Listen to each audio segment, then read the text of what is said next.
Hey, how's it going out there, folks? Welcome back here to a Tuesday night, about 9:35 here in the PM, California time. September 24th, 2024 is the date here on this evening. Hope everyone's enjoying their day, evening, I should say. Latest earthquake activity, a little .9 here across Southern California. A little swarming going on also across the Baja California area. As noted, that's not going to be it. It's going to be more along the plate boundary here on the earthquake 3D globe. But USGS not reporting it. Let's go ahead and take a look at what they are reporting. Getting a swarm of activity here across the region of Fontana once again. This is a secondary swarm outside of our previous location. If we pull back the last 30 days here, I'll show you guys the other previous swarming location here. About, on the scale, maybe about 6 miles or so to the southwest. Now, this whole area is known as the Fontana earthquake swarm region, and they get periodic earthquake swarms, but this is definitely a little interesting here with all the earthquake activity we've had recently in the last few weeks or so, to see another swarm but in a different location here. And it's stirring up here tonight as well with a couple earthquakes in the 1 and 2 range. Nothing big. They pull up the 2.5 and above. That pretty much removes all the earthquakes there, except for a 2.7 down along the Elsinore fault here earlier this evening. But still continuing to keep an eye on things here in California, Southern California specifically. A little 0.8 there. That's at Thousand Palms area, just off the San Andreas fault, the southern segment. Over here around the Malibu area, I'm going to be down here on Thursday, and also the Rancho Palos Verdes area, checking out some items out there of geology interest. 1.6 coming in here in the last hour. Now, the previous earthquake here was a couple days ago, so it appears as though we're getting some adjustment going on here regionally on a broad scale across Southern California. So heads up. It's been off and on in terms of uptick, but definitely keep an eye on the California area here, like we have been. I mean, it's been quite the elevated activity here recently. A little bit over here across the San Bernardino Mountains region near Big Bear City. It is on the North American side of the plate boundary. Handful of earthquakes through Ridgecrest. Also, the Bakersfield area seen some earthquake activity as well today, and this is a region that, it was a couple days ago as well, 2 days ago, since they had their last earthquake. So today, a little bit of movement down here across the Malibu area, in the swarming area of Fontana. So all these regions starting to get hit here after about a 2-day little break. So just a heads up. Bay Area fairly quiet there across Northern California. Cascadia subduction zone, a little 2.8 from last night. Nothing major going on up there for now. Same for the Pacific Northwest. A glance here at the tremor map. Let me pull up we're going to check out the hurricane activity here in a little bit. Let me pull up tremor, which is right here. See what we have. Fairly significant amount, 375 epicenters of tremor there underneath the Oregon area. Make sure that's up all the way. There we go. And it's been off and on here, I'd say, over the last week. Let's check out the last week of data. Total tally of about 1,032, centered mostly here in this area of the Cascadia. This is one region here that really seems like it's catching up here. Most of our activity here over the last few months have been up north here across the Vancouver Island range to Seattle, underneath this area, and then Northern California. But areas are starting to fill in here that have not seen a lot of tremor activity, such as this right here. And as always, I think there's an elevated chance here of seeing earthquake activity on the Cascadia when we have these heightened tremor events.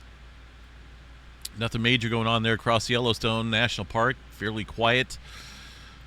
The rest of the country out here, oil fields getting hit. Nothing across the eastern portion of the country. Florida bracing for a strong hurricane. Again, we'll check that out here in just a few minutes.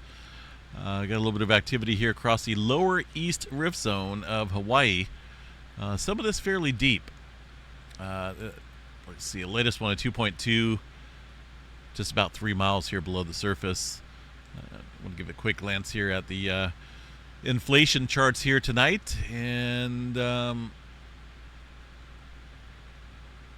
is this most recent 922 to 924, which would be today. A little bit of an uptick, but really nothing major going on here. Just leveling off in terms of the inflation. The volcano itself down from a orange and watch to a yellow and advisory. That's one step lower in terms of the volcanic alert levels. Nothing major going on there for now. We lost a little bit of volume of magma from the upper or Middle East Rift Zone recently, and I think it's going to be quiet for a little bit until we get some further push of magma recharging this area below. Just somewhat quiet for now. All right, looking at the big picture of things out here, still kicking up in the South America area. Goodness, seen a pretty decent swarm of activity here in the last 7 days. Last 7 days of activity shows that larger quake down here into the Peru-Chile Trench, a bunch of deep quakes up north with some surface adjustment going on. Now, it's possible we could be overdue out here for an 8-pointer. These guys do get some rather large earthquakes, including the largest ever recorded back in 1961, the 9.5 Chile earthquake. That was a big one. There's that East Pacific Rise earthquake there from last night. Let's see what else we got here across New Zealand area. Pretty quiet out there now. Some older quake activity from this morning. Surface adjustment going on after days of deep activity here across the Tonga Trench. 5.1 fairly recent, and a 4.6 here across the area of the Solomon Islands region. Up around the Japan area, older movement up north across the Aleutian Trench as well. Taiwan southward, just seeing a little bit of clustering going on here. Really nothing major, and some older quake activity here across the Andaman Sea area. Back to some small microquake activity there for the Mediterranean region. And the Atlantic Ocean, pretty quiet. 4.6 down in the South Sandwich Trench from this morning. A little bit of activity well north here of Greenland. Right at the top of the, pretty much the top of the globe here for a 3.5. Nothing major going on there, though. Looks like most of the activity happening right now. Across California, getting some uptick. Middle America Trench and Chile. Keep an eye on these areas. Definitely Southern California. There's our blackout. We're just timing it just right here. Every night it seems like we're hitting that eclipse of the sun, so we lose the data for a few minutes until it comes back into view. We do have a number of sunspots coming around the bend here on the eastern limb that harbor some potential for some X-flare activity. There's one region. There's another bright featured region way out there. Look at these magnetic arms stretching out there from that very distant far side sunspot. Now 3836 is one of the two that's coming around. Right, here's the first one. There's going to be another larger region back around here. I don't know if that's going to be it or not, but it's hard to tell. That may be the outer edges of the larger sunspot that's much further back here. Either way, this one's capable of producing some MX flare activity.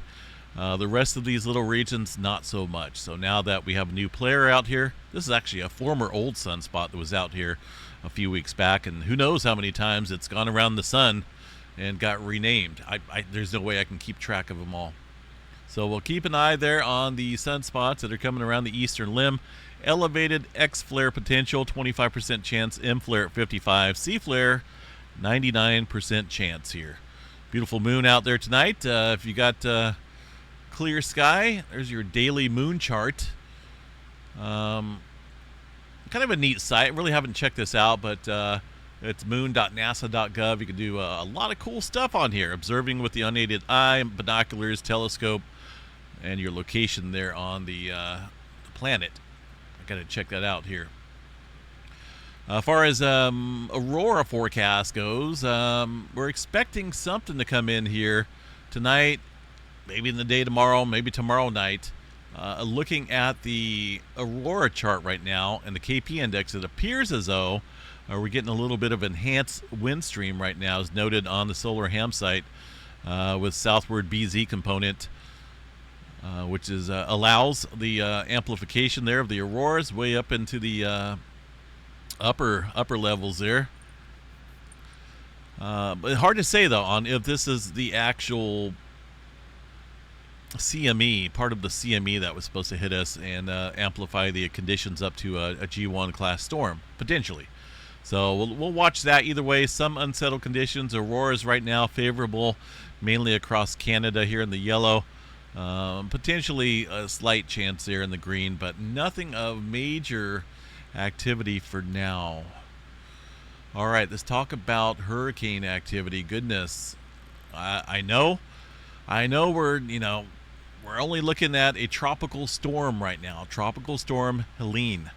Now, I've seen a couple comments out there stating it's not even a Category 1 yet. You guys are going crazy with the forecast. Well, it's better to be prepared than to wait until the last second, right? These weather models, although not 100% accurate, do a good job of forecasting potentially a hurricane strength. And when you're looking at this right here, a major hurricane, Category 3, maybe 4, it would be kind of foolish to just ignore the weather models, right? I think anyone with common sense would agree. So, some of these little comments up here on the latest video, and I've seen it also on some other social media sites, this is only 2 days away. Technically, if you want to count 1 day away. If it's already Wednesday in your area, 10 o'clock, 11, 12, it is in some of these areas out here. So, about 1 day away, 1.5 days away, major hurricane expected. Do not ignore it. We have hurricane warnings up in effect here for a good portion of Florida. The Panhandle area, tropical storm warnings in the blue, hurricane watches there in the pink. It is still expected to track well north and interact here and mingle with a low pressure system that's going to do this little wobble here and just kind of mess with the hurricane track there a little bit in an odd fashion. Let's go ahead and check out the latest, where are we? Here's a little forecast here from the weather.gov site. Make sure I got the most recent image here of that activity. So wind speeds we're estimating here, potential for wind greater than 110 right here along the coastline. This was updated fairly recent, but again, this can be revised here. Potential for wind 74 to 110 around Tallahassee, and potential wind for 58 and 73 miles per hour here in the orange, and less elsewhere. Big factor is going to be some storm surge. Talking about greater than 9 feet above the ground here in the purple. It's kind of a big deal along that area. Also some flooding rain threat. Look at that, extending way up here into portions of Georgia and South Carolina area. Goodness. There is also going to be a tornado threat, mostly on the east side of that hurricane, where the convection pulls up the moisture and gets that rotating, developing supercells. That's mainly out here during and probably just maybe possibly even prior to the arrival of the main brunt of the hurricane when it does hit. Now let's go check out the forecast models here and see what the strength is for this tropical storm. Right now, just a tropical storm, but look at it. It's starting to gear up. Look at all that deep convection going on, pulling in a lot of moisture there from the Caribbean area. It's going to be a dandy of a storm. Okay, now here is the forecast models here, model intensity guidance. Here's, some of these are forecasting maybe just holding on to a tropical storm in Category 1, low grade here. But the majority of these are pointing and trending up high here towards the upper 3, maybe lower Category 4 strength hurricane for a brief period of time. Now that's also going to be dependent here on what happens over the next 24 hours. How fast this hurricane is going to amplify here. We know it's going to turn into a hurricane. I mean, there's nothing that would prevent it from not turning into a hurricane. So the question is how strong it's going to be. And I'm going to go out on a limb here and probably say a moderate Category 3. I don't think it's going to reach up into a 4. It really doesn't have enough time, but you never know. We've seen a lot of strange things out here, so Anyway, definitely be on guard, folks. Time is getting short out there for the Florida Panhandle, the whole area down here. Definitely going to be dealing with some tropical madness with Hurricane Helene. Once it is formed. Right now, Tropical Storm Helene. Severe weather, not a whole... well, actually, did you guys see over in Oklahoma there? They had a slight risk there for a reason. Oklahoma knows how to produce some large hail, large damaging hail reported around the OKC area with a whole bunch of damage out there to residential roofs and some car windows. We're talking about a lot of damage out there. Just check it out. I'm sure you'll see it out there floating around on social media. But Oklahoma and Texas, they know how to produce those large hailstones, and don't I know. Northern California here got a little earthquake activity since we've been chatting on the update 2.0. Extreme southern end here of the Cascadia mega thrust area, 12 miles deep here into the southern end. And over the last week or so, we've seen a handful up here. I think it's got a lot to do with what's going on here across the entire West Coast right now. Regionally, we've seen a lot of uptick here. I think something's coming. We're either going to see a large earthquake here on the San Andreas Fault soon, or maybe potentially another large earthquake around one of these other faults that are well overdue. I know the Parkfield section of the San Andreas Fault is coming up on that 20 to 22 year interval where they almost always see a 6-pointer. The last one was back in 2004, if I remember right. So that's 20 years. So we should be seeing a 6-pointer down here, and there's a little uncertainty on if that 6-pointer on the southern end of that Parkfield segment could actually trigger the locked area down here across the southern branch, this Big Bend area where the stress has been accumulating for so long, and that would be a bad case scenario. But either way, with all this uptick going on here, we got to be prepared. A little bit of activity out there around the Sheldon contiguous area. This used to be called the Sheldon National Antelope Refuge.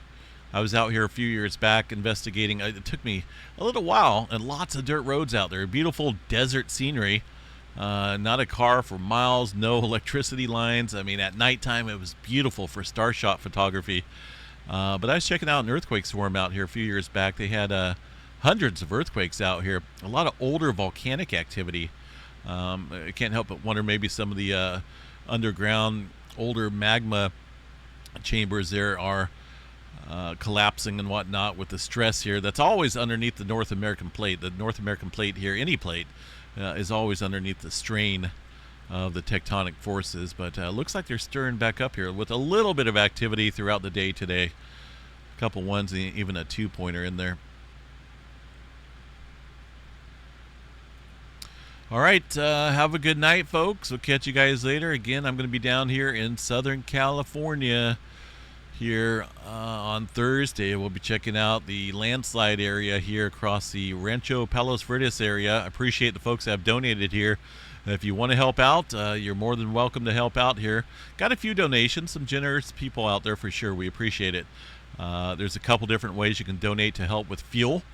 It's a 7-hour drive, and I'm sure gas is super expensive. It's super expensive here in California in general. But that would help out here with the trip. Going to be going down here, talking to a few people, documenting the activity here, looking at the geology of the region, and looking at irrigation drainage out here. I'm kind of curious to see what specifically they have out here for when it rains, if it just runs through the mountains here off to the ocean, or if there's actually some type of system out here. But I'll investigate that. earthmastermail@gmail.com is the PayPal address. earthmastermail@gmail.com is the PayPal. Or if you want, just leave a super chat, super thanks on the live stream or any other video here on this channel. And we would definitely appreciate it. $5, $10, whatever you want to help out with. Me and Missy Mimi's will definitely appreciate it. And of course, we'll be live streaming while we're down here.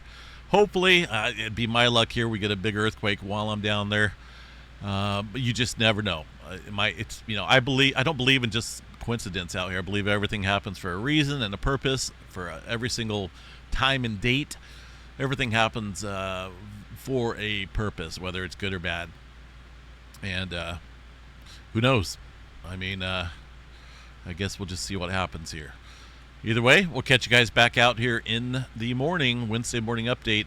Take care and have a good night, folks. Stay safe out there.